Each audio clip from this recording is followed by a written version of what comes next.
I think it was pretty important looking back on it and to this day that I had spent a lot of time in Switzerland learning from these guys that kind of, yeah, more or less were responsible for orthognathic surgery. I end up doing a fair amount of orthognathic surgery on some of my transgender patients. I know what to do when I see their malocclusions.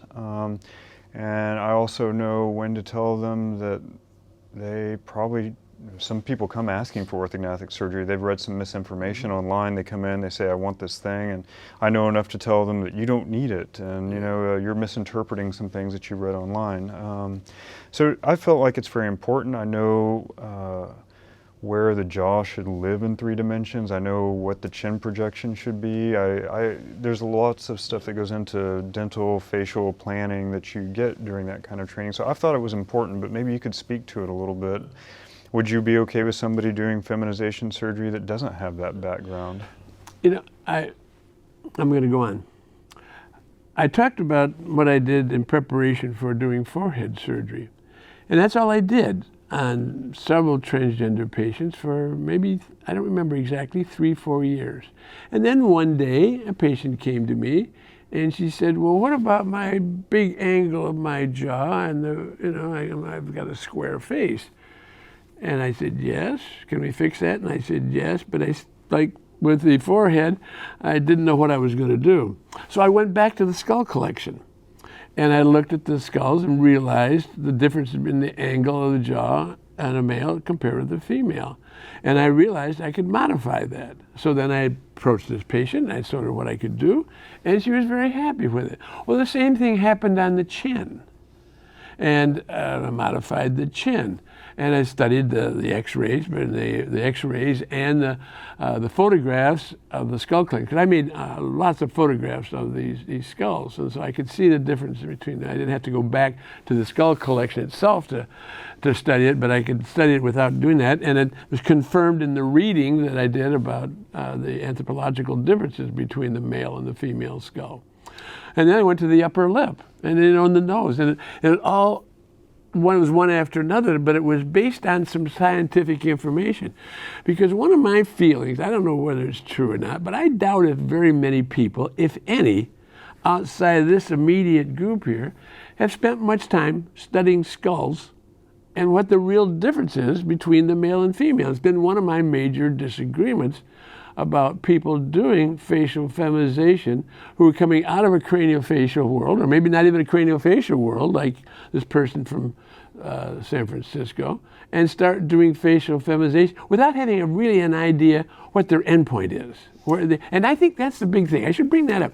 I think one of the most important things in any surgery, but it's very true in facial, that you have an endpoint. Where are you going to go? What do you want to obtain? And what is the width, the height, the length, and to go there for it and have an objective in mind, an operation plan to accomplish that, and to deliver. I think you make an important point, and I think it bears repeating, and that is that through all of this training that we've talked about, through the orthognathic training and the craniofacial training and the plastic surgery training, one of the key elements that's critical and woven through all that training, we talk a lot about structure, but the key is how does that structure impact the shape and the position through the soft tissue? And what kind of soft tissue is there, and what difference does that make? So it's a very complex thing that all ends up focusing on aesthetics. The whole value of being able to do the bone surgery is that's the foundation where all the other shape and soft tissue and animation comes from. And if you're really going to make a legitimate correction, you have to start out with the bone in the correct place. So that's how the gender differences originate, is initially from the bone and then what's built on top of that. So by understanding how all those elements fit together, then it guides you on the basis of structured formal training to be able to go back and make appropriate adjustments in the bony foundation and then manipulate and overlay the various layers of soft tissue that contribute to the final aesthetic shape. So we haven't stressed enough the aesthetics that's the background of all of this training, the plastic surgery, the craniofacial surgery, and the orthognathic surgery. And they're all critical, and they're all discrete, formal, specific training. You brought it up perfectly before. You need to have the bone underneath it supporting the soft tissues to do that. And I don't think most people have any appreciation of that. They might regarding cheeks and putting in implants, and they might regarding the chin a little bit and putting a chin implant in, but to modify it, to make it shorter or to make it narrower, they can't do that. Well, you know, people can always go in with aggressive instrumentation, power tools, whatever, and change things. But one of the things that Tessier said, you know, his surgery should never be used for simply moving an abnormal structure into a different location. So it speaks to the idea of really understanding what the shape needs to be, having the goal, being able to achieve that goal, going in a specific direction.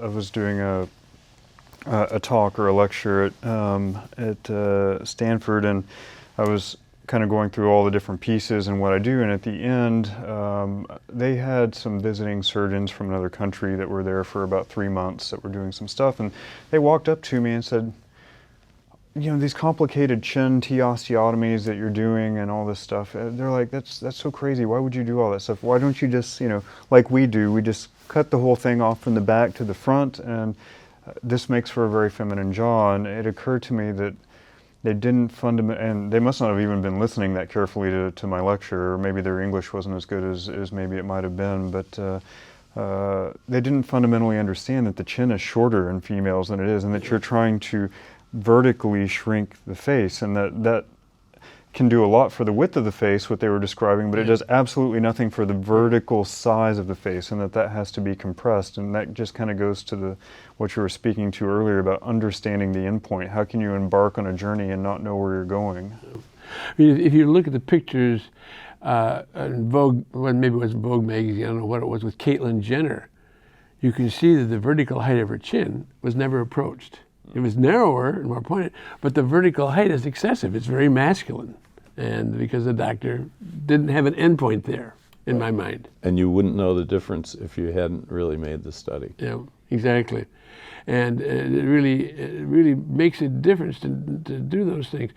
I really worry about people doing the surgery who have not sort of spent their time studying the difference. And I bet, I don't know this, but I'm willing to bet the majority of them haven't even read a book on physical anthropology, let alone 5 of them.